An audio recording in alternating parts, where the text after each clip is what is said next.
Biarlah ini bukan sekedar pujian yang keluar dari mulut kami, tapi ini satu komitmen, pengakuan kami di hadapan-Mu bahwa Engkaulah segalanya di dalam hidup kami.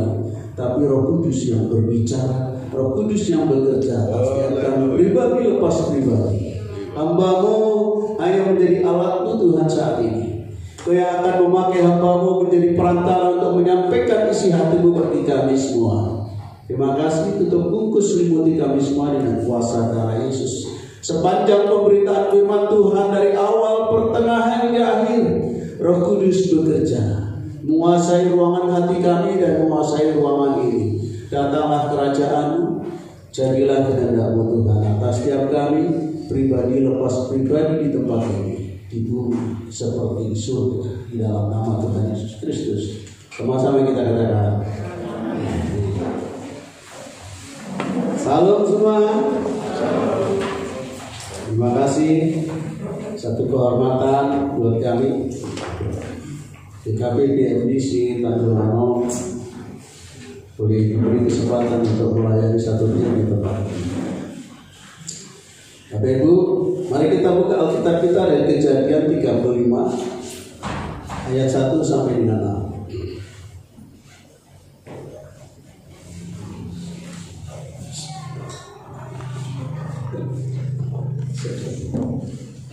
Kejadian 35 ayat 1 sampai dengan 6. Saudara simak, saya akan bacakan buat saudara ayat yang pertama dan seterusnya. Allah berfirman kepada Yakub, bersiaplah, pergilah ke Betel, tinggallah di situ dan buatlah di situ mezbah bagi Allah yang telah menampakkan diri kepadamu ketika engkau lari dari Esau.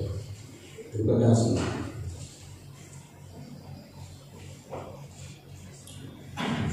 Ayat 2, lalu berkatalah Yakub kepada seisi rumahnya dan kepada semua orang yang bersama-sama dengan dia, jauhkanlah dewa-dewa asing yang ada di tengah-tengah kamu, tahirkanlah dirimu dan tukarlah pakaianmu. Marilah kita bersiap dan pergi ke Betel. Aku akan membuat mezbah di situ bagi Allah yang telah menjawab aku pada masa kesesakanku dan yang telah menyertai aku di jalan yang kutempuh. Mereka menyerahkan kepada Yakub segala dewa asing yang dipunyai mereka dan anting-anting yang ada pada telinga mereka. Lalu Yakub menanamnya di bawah pohon besar yang dekat Sikem. Sesudah itu berangkatlah mereka dan kedahsyatan yang dari Allah meliputi kota-kota sekeliling mereka sehingga anak-anak Yakub tidak dikejar.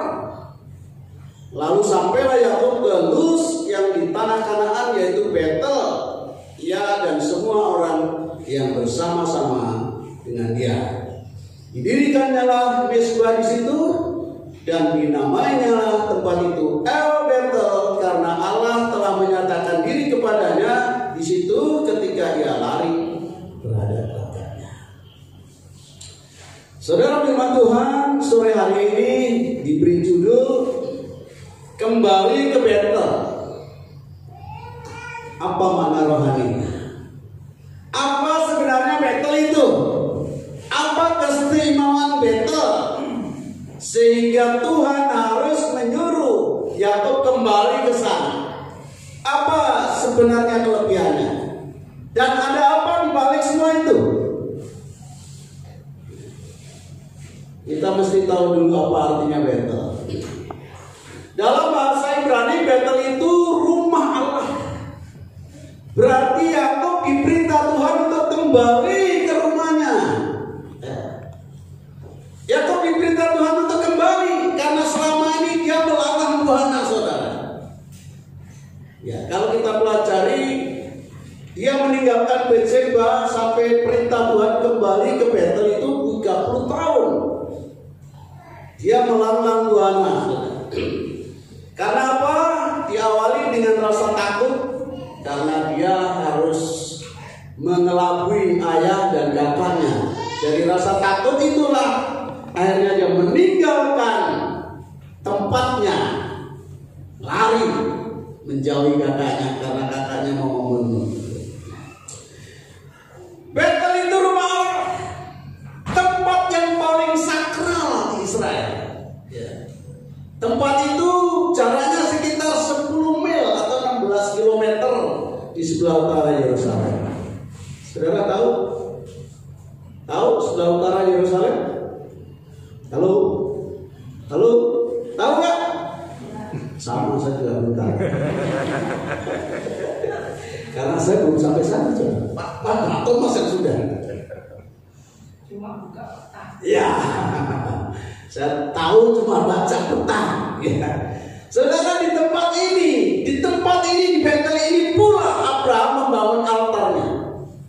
Ya, waktu tiba pertama kali di Kanaan, Abraham sampai di situ dan Abraham membangun altarnya. Di Kejadian 12 ayat 8 katakan, kemudian ia pindah dari situ ke pegunungan di sebelah timur Betel. Ia memasang kemahnya dengan Betel di sebelah barat dan Ai di sebelah timur. Antara Betel dan Ai. Ya. Lalu ia mendirikan di situ mezbah bagi Tuhan dan memanggil nama Tuhan. Dan Kejadian 13 ayat 3 sampai 4 katakan, ia berjalan dari tempat persinggahan ke tempat persinggahan, dari tanah Negeb sampai dekat Betel, di mana kemahnya mula-mula berdiri antara Betel dan Ai. Ke tempat mezbah yang dibuatnya dahulu di sana, disitulah Abraham memanggil nama Tuhan. Abraham belum jadi Abraham. Abraham memanggil nama Tuhan.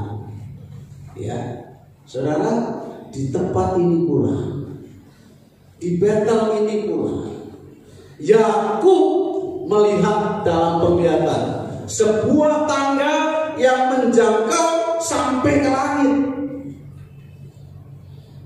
Ketika dia lari dari kakaknya dan dia sampai di Betel dan dia tertidur, dia mengambil batu untuk bantalannya dan dia dapat penglihatan melalui mimpi. Ya. Maka Yakub berangkat dari Betseba dan pergi ke Haran, ayat yang ke-10 Kejadian 28 ini. Ia sampai di suatu tempat dan bermalam di situ. Karena matahari telah terbenam, ia mengambil sebuah batu yang terletak di tempat itu dan dipakainya sebagai alas kepala, lalu membaringkan dirinya di tempat itu. Kejadian 28 ayat 10 bisa dibuka supaya bisa disimak. Ya. Ayat 12, maka bermimpilah ia, di bumi ada didirikan sebuah tangga yang ujungnya sampai langit, dan tampaklah malaikat-malaikat Allah turun naik tangga itu. Berdirilah Tuhan di sampingnya dan berfirman, akulah Tuhan Allah Abraham, nenekmu, dan Allah Ishak. Tanah tempat kau berbaring ini akan kuberikan kepadamu dan kepada keturunanmu. Pertama kali Yakub menerima janji Tuhan. Janji yang pernah disampaikan oleh leluhurnya Bapak Abraham. Ya, suruh meninggalkan kampung halamannya ke tanah yang dia belum tahu saat itu. Ya, Tuhan katakan akan diberikan kepada keturunanmu, dan kepada Yakub itu disampaikan di Betel itulah. Keturunanmu akan menjadi seperti debu tanah banyaknya, dan engkau akan mengembang ke sebelah timur, barat, utara, dan selatan, dan olehmu serta keturunanmu semua kaum di muka bumi akan mendapat berkat, termasuk saudara dan saya. Amin. Amin. Sesungguhnya aku menyertai engkau, Allah Abraham, Ishak, dan Allahnya Yakub. Katakan kepada Yakub saat itu, aku menyertai engkau. Amin. Dan aku akan melindungi engkau kemanapun kau pergi, dan aku akan membawa kau kembali ke negeri ini. Sebab aku tidak akan meninggalkan engkau, melainkan tetap melakukan apa yang kujanjikan kepadamu. Ketika Yakub bangun dari tidurnya, berkatalah ia, sesungguhnya Tuhan ada di tempat ini dan aku tidak mengetahuinya. Ayat 17, ia takut dan berkata, alangkah dahsyatnya tempat ini. Pengakuan Yakub di tanah Betel ketika dapat penglihatan itu, dia katakan, alangkah dahsyatnya tempat ini tidak lain dari rumah Allah dan ini pintu gerbang surga. Keesokan harinya pagi-pagi Yakub mengambil batu yang dipakainya sebagai alas kepala dan mendirikan itu menjadi tugu dan menuang minyak ke atasnya. Ia menamai tempat itu Betel, dahulu nama kota itu Luz. Lalu bernazarlah Yakub.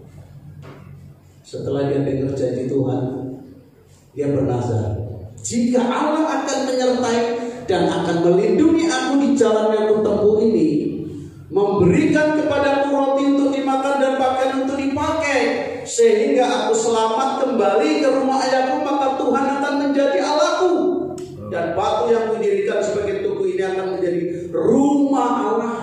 Dari segala sesuatu yang kau berikan kepadaku akan selalu kupersembahkan 1/10 kepadamu.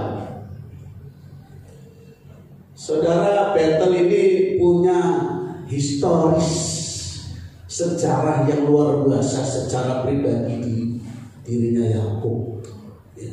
Ketika dia meninggalkan kotanya karena takut ancaman mau dibunuh kakaknya, yang akhirnya ke Haran, tapi sempat terhenti di Betel.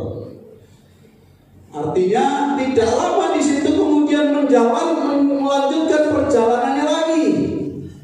Ya. 30 tahun dari tempat asalnya dia pergi, kemudian Tuhan perintahkan kepada Yakub, engkau harus kembali ke Betel. Pertanyaan kita, mengapa Tuhan memerintahkan supaya Yakub kembali ke Betel? Kenapa Tuhan memerintahkan Yakub untuk kembali ke Betel? Apa alasannya?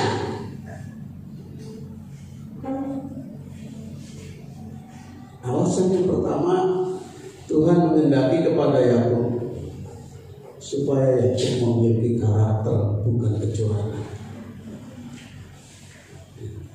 Saudara, melalui Betel ini Tuhan memberikan satu pelajaran berharga kepada Yakub, bahwa setiap pelanggaran selalu mendatangkan akibat, yaitu penderitaan.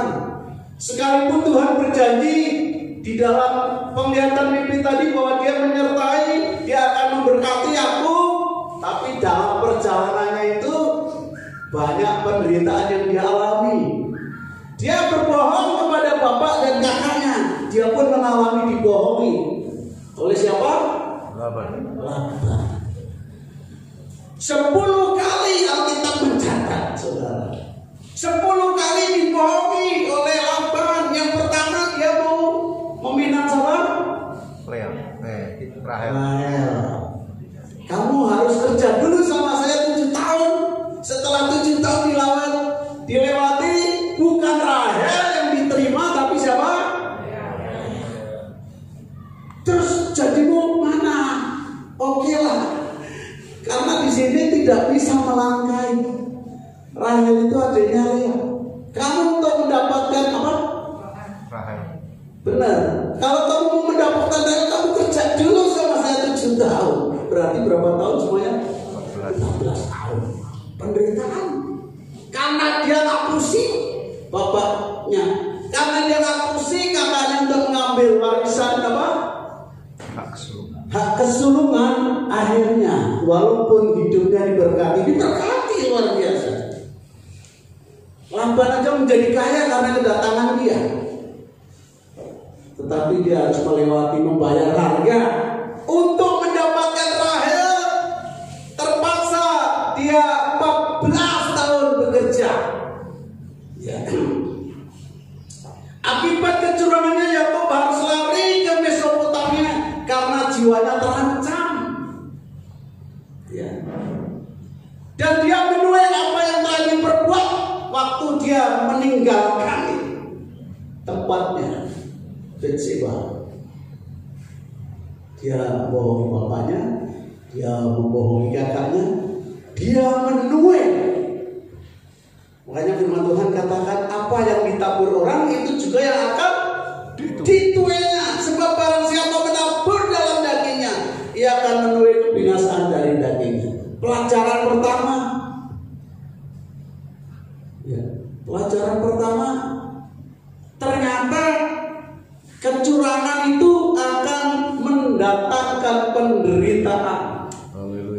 Yakub dikasih tahu Tuhan, ini loh, kau harus bayar harga.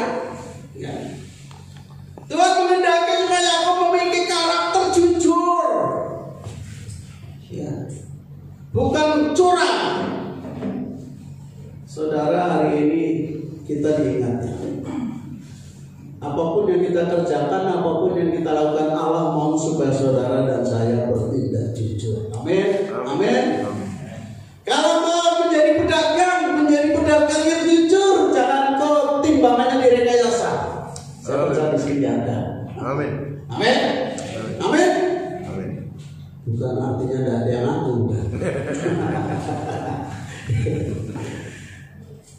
Lurus saja.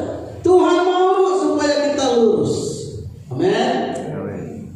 Pelajaran pertama, Tuhan katakan kepada Yakub, akibat engkau bertindak tidak jujur, kau membohongi bapakmu, membohongi kakakmu. Inilah, selama 30 tahun kau meninggalkan kotamu, sekalipun kau diberkati, engkau disertai Tuhan, tetapi kau bayar harga.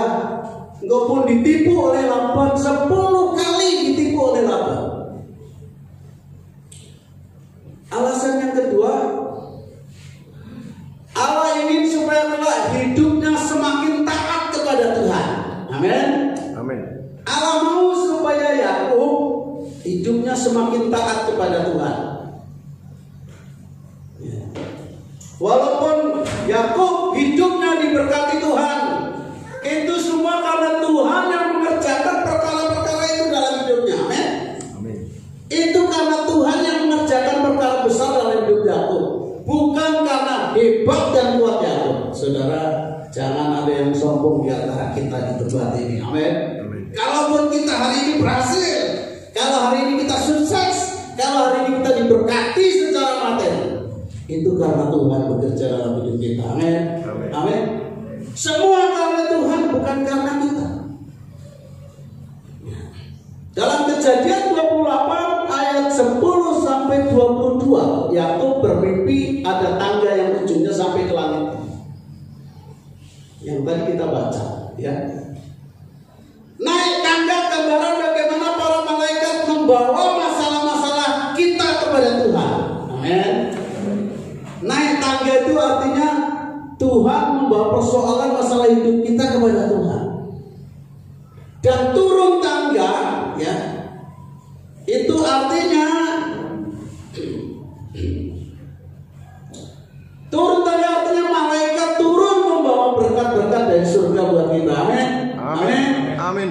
Saudara, itu mana rohani ini setia terima sore ini. Apapun persoalan kita, apapun masalah kita, kalau kita taat, kalau kita tetap setia kepada Tuhan, persoalan masalah kita akan dibawa Tuhan, dibawa malaikat Tuhan kepada Tuhan, dan malaikat Tuhan akan turunkan berkat dari surga. Amin. Seperti yang dialami oleh Yakub.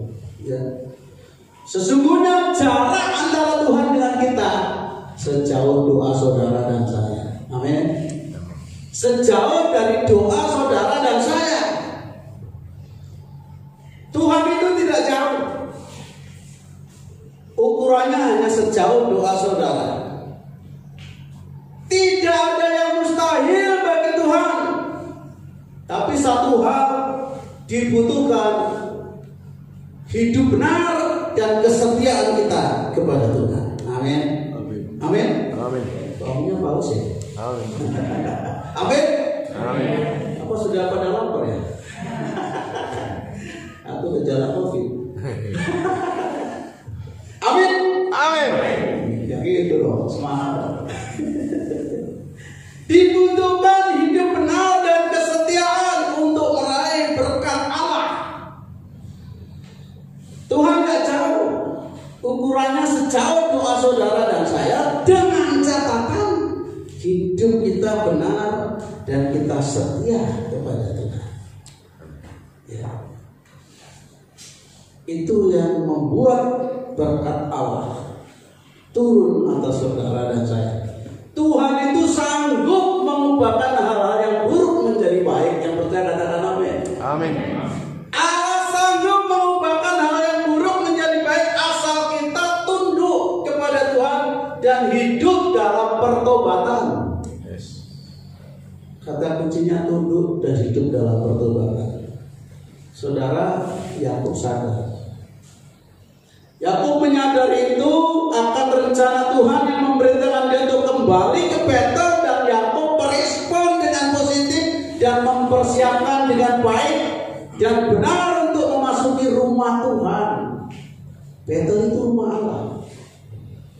Dia mempersiapkan dengan benar untuk memasuki rumah Allah, bertemu dengan Allah. Saya mau tanya, apakah saudara datang ke gereja ini sudah mempersiapkan dengan baik? Atau karena gak enak sama Pak Thomas? Halo? Halo? Lebih pales? Saudara, kita perlu mempersiapkan diri untuk ketemu Tuhan.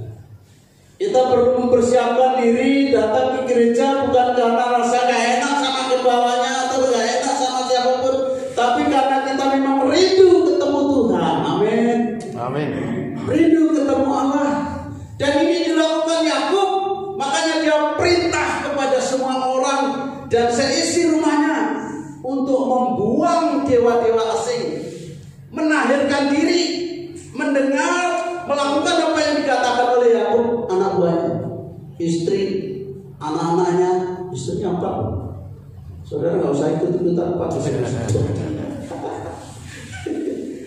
Semua, saudara, kita mau tinggalkan Sikem, ya. Kita harus berbenah, buang semua. Apa? Dia perintahkan kepada seisi rumahnya, buang semua dewa-dewa asing dan tahirkan dirimu. Ya, ini di ayat 24 tadi, 2-4 yang kita baca awal itu. Dan itu dilakukan oleh anak-anaknya, dilakukan oleh seisi rumahnya. Dan apa yang terjadi, saudara? Di ayat 5 dan 6 firman Tuhan katakan, sesudah itu berangkatlah mereka, dengar baik-baik, ayat 5, dan kedahsyatan dari Allah meliputi kota-kota sekeliling mereka, sehingga anak-anak Yakub tidak dikejar. Lalu sampailah Yakub terus yang di tanah Kanaan, yaitu Betel, ia dan semua orang yang bersama-sama dengan dia. Ya. Didirikannya mezbah di situ dan dinamanya tempat itu El Betel karena Allah telah menyatakan diri kepadanya di situ ketika ia lari terhadap kakaknya. Dan ayat yang ke-9-10, setelah Yakub datang dari Padan Aram, maka Allah menampakkan diri pula kepadanya dan memberkati dia. Firman Tuhan, namamu Yakub, dari sekarang namamu bukan lagi Yakub, melainkan apa? Israel. Itulah yang akan menjadi namamu. Maka Allah menamai dia Israel.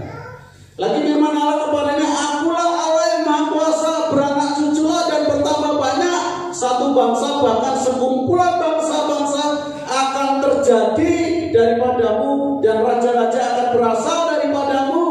Dan negeri ini yang telah kuberikan kepada Abraham, kepada Ishak, akan kuberikan kepadamu dan juga kepada keturunanmu. Saudara, ketika Yakub mempersiapkan diri dengan benar, menanggapi berita Tuhan dengan positif, menguduskan diri, seisi rumahnya seluruh menguduskan diri, membuang dewa-dewa, semua yang dia miliki tidak berkenan kepada Allah dibuang. Allah mau, saudara, apa yang tidak berkenan dalam hidup kita dibuang ketika kita ketemu Tuhan. Amin. Amin. Dan berkat Allah tercurah.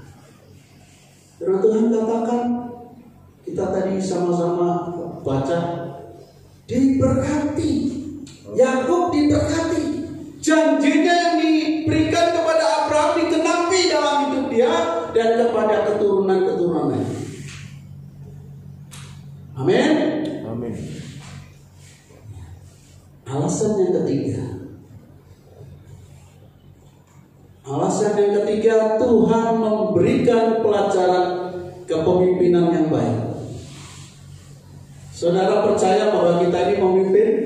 Amin. Minimal saudara itu pemimpin bagi dirimu sendiri. Banyak orang yang hidupnya hancur gak karuan karena tidak bisa memimpin dirinya. Saudara dan saya adalah pemimpin. Jangan dibayangkan kalau pemimpin itu selalu punya anak buah. Minimal saudara dan saya itu pemimpin bagi diri sendiri.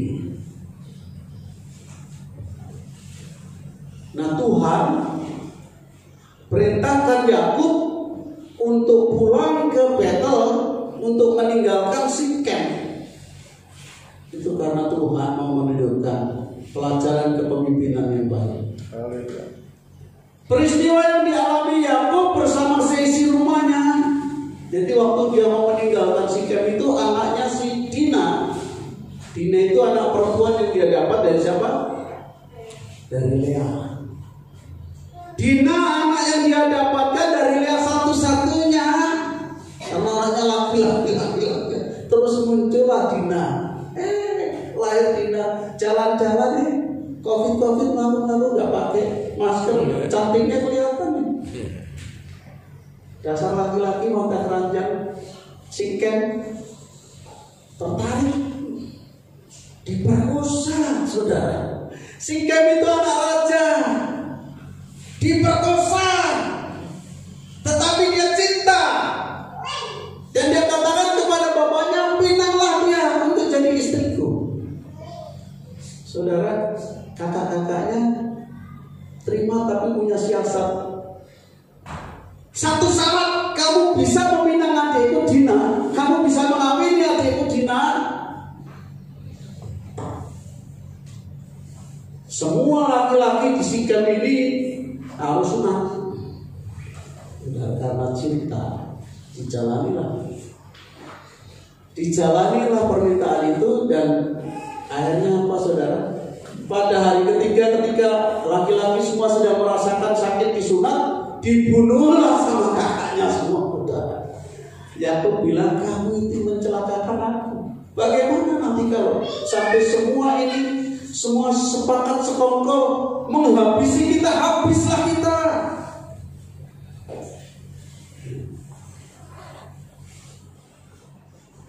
Saudara, Yakub satu hal, dia menanamkan nilai kepada anaknya untuk tidak dendam. Itu kepemimpinan. Amin.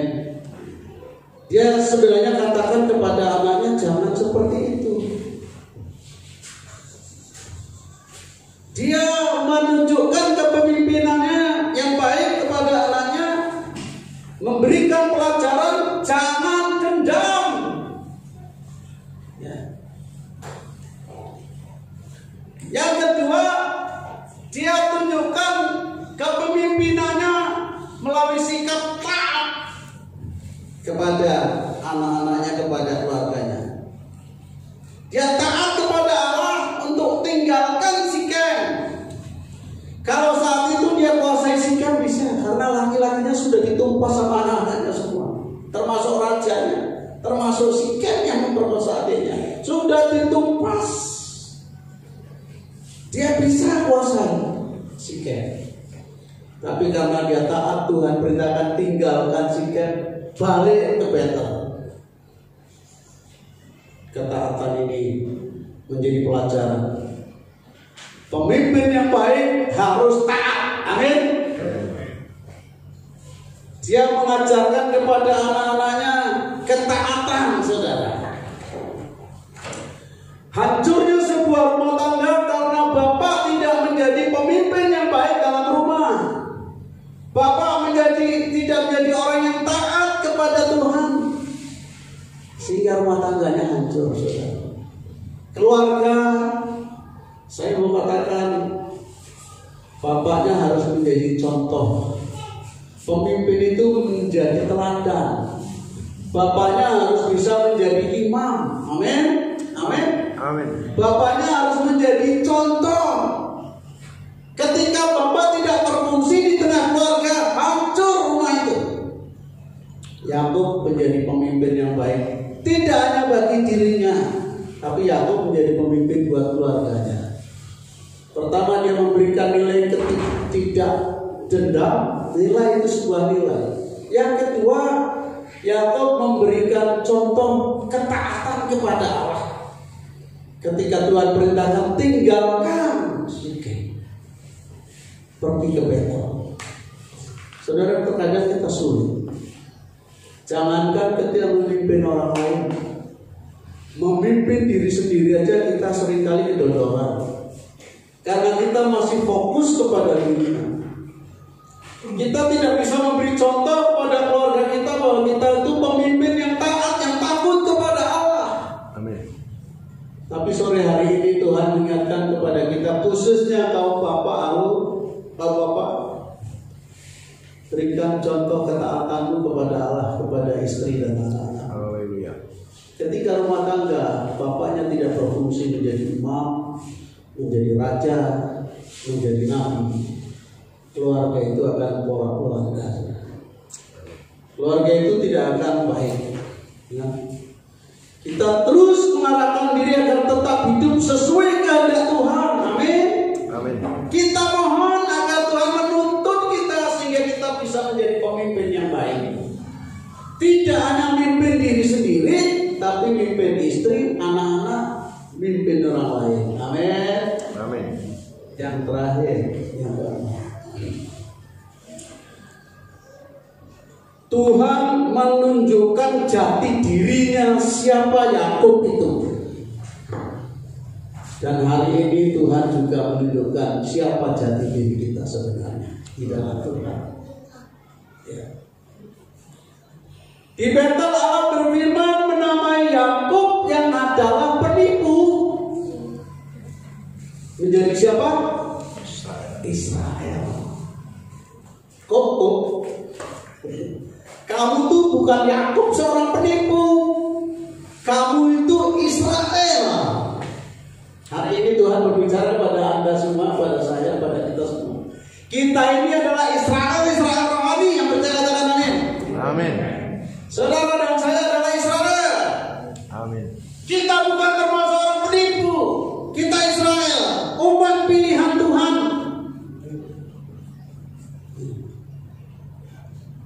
Namamu Yakub, dari sekarang namamu bukan lagi Yakub, melainkan Israel. Israel itu umat milik Allah. Saudara dan saya adalah Israel rohani. Amin. Amin. Amin. Kita ini umat pilihan Tuhan. Ya. Dan umat pilihan Tuhan itu bukan dari golongan tertentu, bukan dari etnis tertentu. Tapi umat pilihan Tuhan itu orang yang percaya Yesus, orang yang terima Yesus secara pribadi menjadi Tuhan dan juru selamat secara pribadi. Amin. Amin. Amin. Saudara dan saya sudah terima Yesus, saudara sudah dibaptis, dan saudara adalah Israel rohani. Makanya Kisah Para Rasul 10 ayat 34 firman Tuhan katakan seperti ini. Lalu mulai Petrus berbicara, katanya, sesungguhnya aku telah mengerti bahwa Allah tidak membedakan orang. Setiap orang dari bangsa manapun yang takut akan Dia dan yang mengamalkan kebenaran berkenan kepadanya. Amin. Ayat 35. Ya.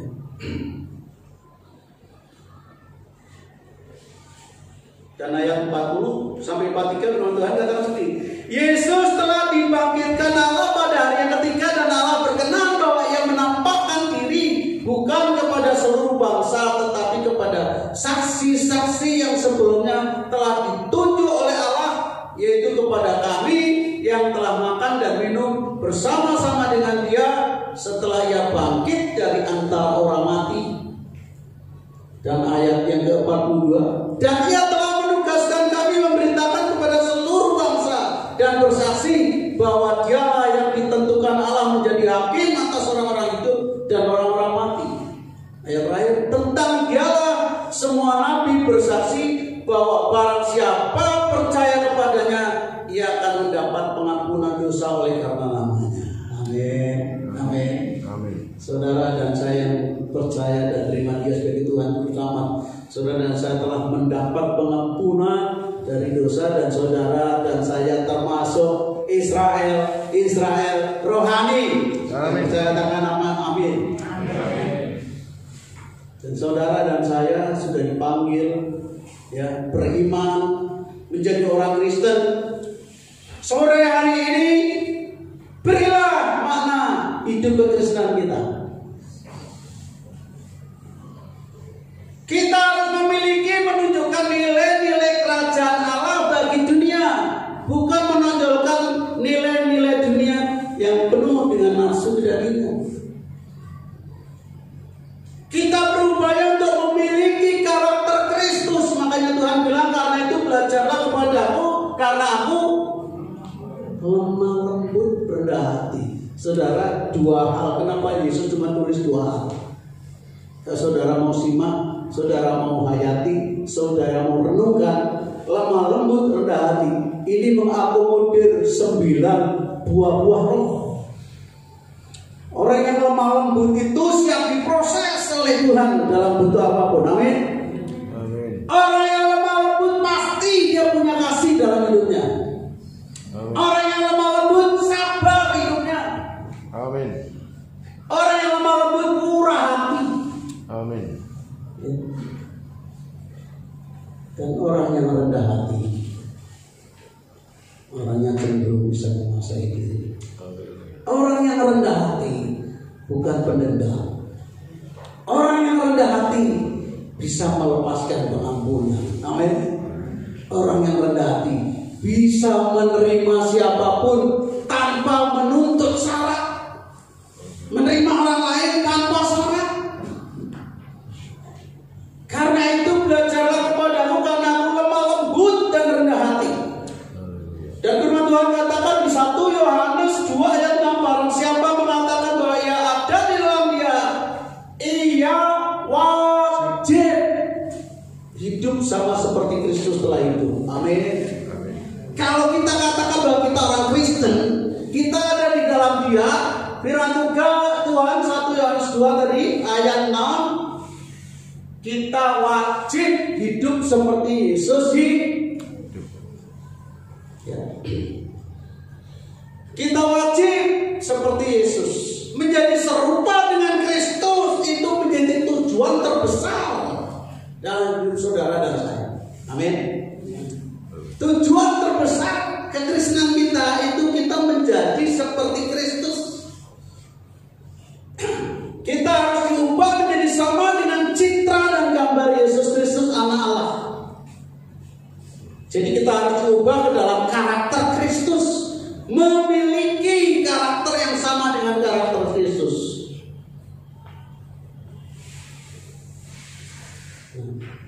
Kita harus menjadi serupa.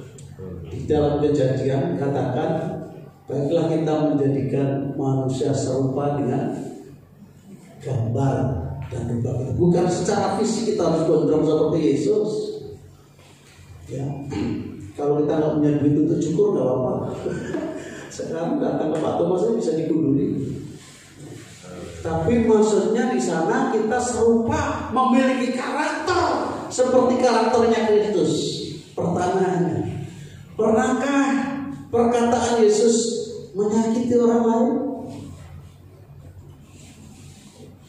Sekarang dikembalikan ke kita. Seberapa sering kita menyakiti orang lain melalui kata-kata kita? Kalau masih sering, berarti kita belum serupa dengan Kristus. Kita mungkin menganggap kata-kata kita nggak menyakiti, tapi pedesnya melebihi cabai rawit. Pernahkah perkataan Yesus menyakiti orang lain? Pernahkah Yesus mengatakan kata-kata kutuk? Nah, ini yang sering tidak disadari ibu ketika jengkel sama anaknya, dasar anak goblok. Berarti yang lain itu si bayi goblok.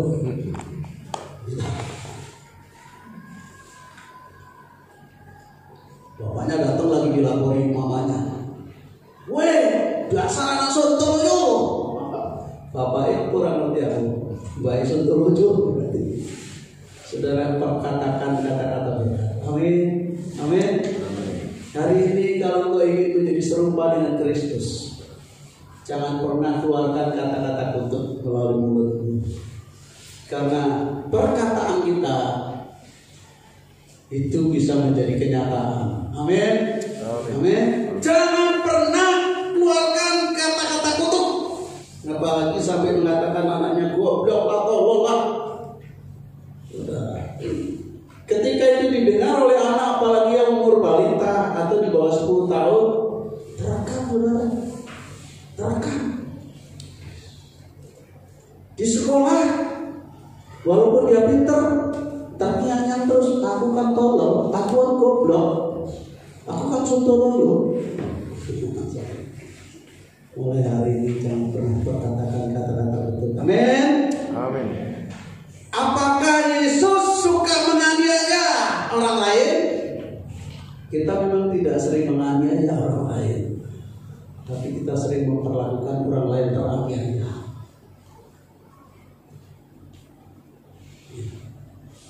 Apakah Yesus pernah menyalibkan orang lain?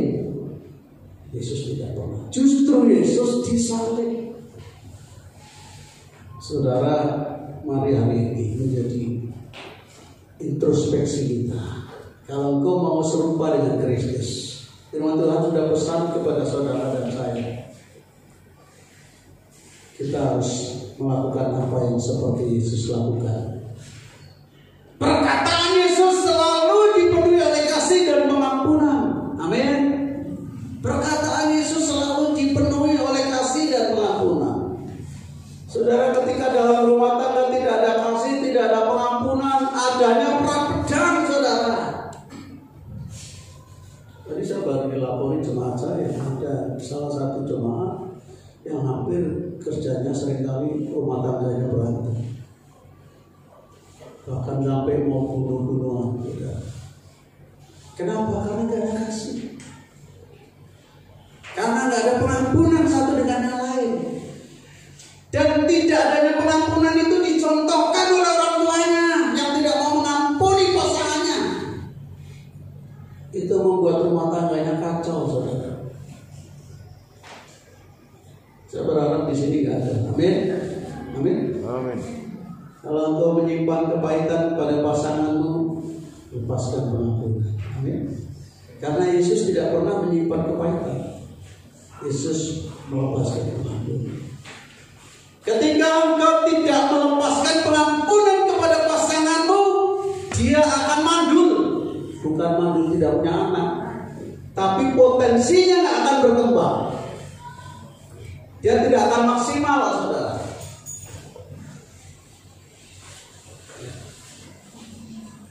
Yesus ketika menghadapi persoalan dan keadaan apapun, dia bersikap dan berpikir positif. Amin. Contohnya apa? Perempuan siapa? Pelacur yang datang dihakimi oleh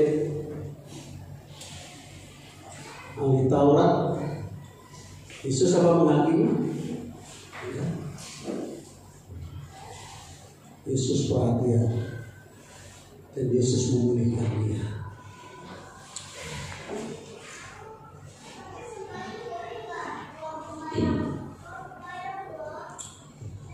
Saudara, proses menjadi serupa dengan Kristus itu sangat menyakitkan. Betul? Betul? Sangat menyakitkan. Gimana enggak?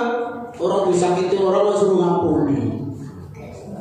Orang disakiti orang suruh melepaskan pengampunan. Sangat menyakitkan. Dan itu akan lebih sangat menyakitkan ketika saudara diproses, saudara memberontak tidak taat kepada Tuhan. Kita ini ibarat apa namanya, penjuna sedang membuat apa? atau sebangsa bencana di tangan penjuna. Saudara kalau perhatikan, saudara bisa buka YouTube itu orang bikin apa? Keramik yang indah bagus itu dibanting-banting, dipeleot-peleotin. Kalau belum bentuk dipulai lagi bentuk dipeleot-peleotin. Nah, saudara mau nggak dipeleot-peleotin Tuhan? Kalau saudara berontak terus, saudara makin dipeleot-peleotin sama Tuhan, dibanting sama Tuhan. Sangat menyakitkan kalau saudara dan saya berontak di bentuk Tuhan. Enggak akan diproses Tuhan melalui pasangan hidupmu, mungkin melalui suamimu, mungkin melalui istrimu, mungkin melalui anak-anakmu atau anak, enggak diproses Tuhan melalui orang tuamu. Mari kita tanggapi dengan respon yang positif. Amin, amin. Kalau kita berontak, kita makin sakit dan kita tidak akan baik. Tuhan akan terus membentuk, memproses kita sesuai dengan yang Dia kehendaki. Dia akan mengikis kita, Dia akan menghancurkan karakter-karakter hidup kita yang tidak berkenan sampai saudara dan saya menjadi sama segambar dengan Dia. Yang percaya katakan amin. Kita akan terus dikikis, kita akan terus dihancurkan karakter-karakter kita yang gak baik, yang suka ngomongin kejelekan orang, ya, yang suka benci orang, yang suka menghakimi orang, akan dikikis sampai habis, sampai kita sempurna di hadapan Tuhan. Amin. Kalau saudara nggak bisa mengampuni orang, sampai saudara bisa melepaskan pengampunan, saudara akan ketemu orang-orang yang jengkelin terus. Tapi ketika saudara bisa mengampuni orang, begitu persoalan datang, kecil. Amin. Amin. Diproses Tuhan. Ada 4 hal. Ada 4 hal. Sore ini kita baca. Kenapa Yesus Tuhan memerintahkan Yakub kembali ke Betel? Makna rohani kita bisa ambil hari ini. Tuhan memerintahkan saudara dan saya untuk kembali kepada Tuhan. Amin. Kembali kepada Allah. Tuhan menghendaki supaya saudara dan saya jujur dalam hidup, tidak curang. Saudara dan saya hidup semakin taat kepada Tuhan. Saudara dan saya harus memberikan, menjadi pemimpin yang baik bagi diri sendiri, bagi istri, suami, bagi anak-anak, bagi keluarga, dan bagi orang lain. Dan yang terakhir, saudara dan saya harus sadar bahwa saudara dan saya ini umat pilihan. Amin. Kesimpulan yang saya bisa berikan, kalau hari-hari ini kita sudah jauh dari Tuhan, atau mungkin kita mengalami kesuam-suaman, atau mungkin kita akan meninggalkan Tuhan karena situasi kondisi yang tidak baik, atau banyaknya persoalan hidup yang kita hadapi dan kita merasa tidak sanggup lagi menyelesaikannya, maka firman Tuhan mengingatkan kepada saudara dan saya, kembalilah ke Betel. Amin. Amin. Kembalilah ke Tuhan, karena di dalam Tuhan ada pemulihan. Di dalam Tuhan ada damai sejahtera dan sukacita. Di dalam Tuhan ada berkat-berkat yang luar biasa yang kita alami dan kita nikmati. Dan di dalam Tuhan, saudara dan saya akan mengalami maksimalisasi potensi diri. Talenta yang ada pada kita akan dimaksimalkan oleh Tuhan, ya, ketika kita kembali kepada Tuhan. Amin. Kalau saudara pintar nyanyi, janganlah dipakai untuk nyanyi lagu-lagu dunia, tapi biarlah untuk memuji Tuhan. Amin. Kalau saudara pintar musik, janganlah dipakai untuk mengiringin lagu-lagu dunia. Biarlah musikmu biar untuk memasukkan nama Tuhan. Amin. Amin. Yang terakhir, hanya di dalam Tuhan saudara dan saya akan mengalami proses pembentukan karakter sampai kita mengalami keserupaan dengan Kristus, sehingga hidup saudara dan saya menggenapi rencana Tuhan, menjadi berkat bagi orang lain dan memuliakan. Amin. Mari kita tunduk kepala. Karena hanya di dalam Tuhan, di dalam hadirat Tuhan, kami akan mengalami pemulihan, kami akan merasa damai, kami merasa sukacita, kami menikmati berkat-berkat Allah, dan kami mengalami maksimalisasi potensi diri kami.